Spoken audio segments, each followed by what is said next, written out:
Hello, my name is Dr. Zion, and I would like to welcome you to this week's edition of the Emotional Wellbeing Series. Today, we're going to be talking about managing Coronaphobia.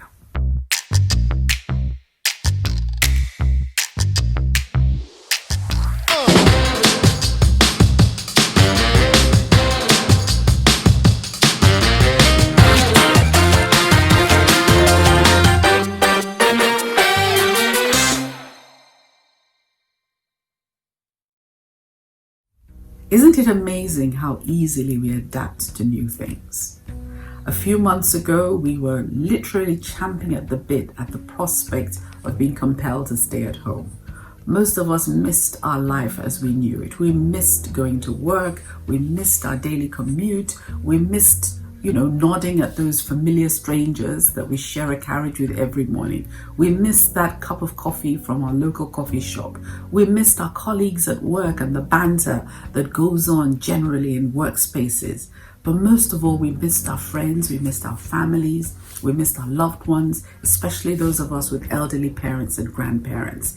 And now, as the world begins to open up, as the lockdown restrictions begin to be eased, we find that we're beginning to suffer from a new phenomenon called Coronaphobia.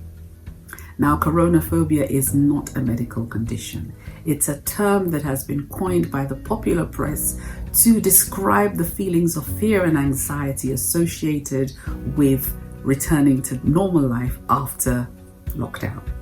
Now, a survey conducted by the charity Anxiety UK has reported that the prospect of lifting or easing these restrictions has led to an increase in anxiety associated with fear of contracting the virus, using public transport, going out in public spaces, returning to work or education, and attending large social events.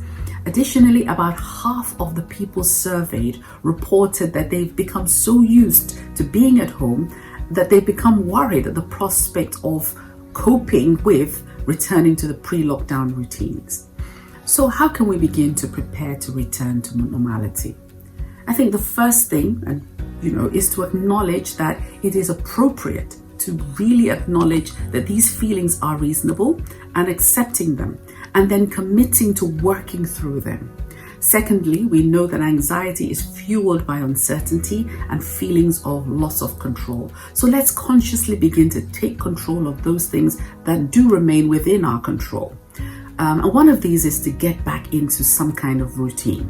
Now, a lot of people may have been mainly housebound. And if we have been, now's the time to begin to start getting out again.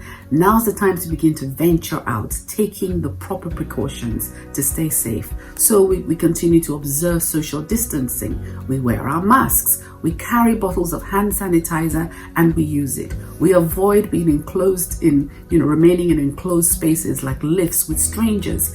We continue to wash our hands as often as possible. And remember, let's not confuse, we're now in hay fever season, so let's not confuse hay fever symptoms with COVID.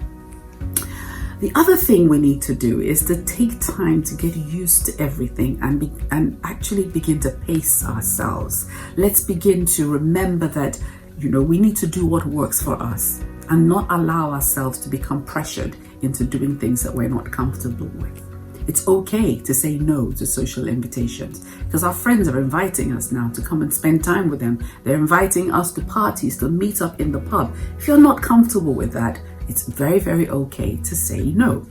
Finally, most employers are obviously being very reasonable and they're permitting phased returns to work. So I want to encourage us to enter into those dialogues with our employers and ensure that we do what works for us and what will keep us comfortable and safe.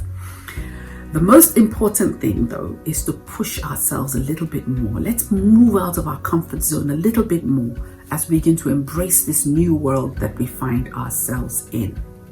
Finally, every single child of God has that special resource that most people don't have. We can pray. We can pray for God's strength. We can pray for God's guidance. We can pray for our faith in God to grow more and more. Remember the Bible reminds us in 2 Timothy, the second chapter 1, the second part of the 12th verse, it says, "For I know whom I have believed, and I am persuaded that he's able to keep that which I have committed unto him against that day." Let's remember that the Lord is indeed our refuge and strength. Let's know that if we trust him, he will keep us safe in every single way. Now, as always, I have to remind you that if you need any help from us, reach out to us at the Jesus House Counselling Centre on counselling@jesushouse.org.uk, or send us, or give us a call on 07961 777 316. Thank you very much for listening to me today. Remember to keep washing those hands and stay safe. God bless you.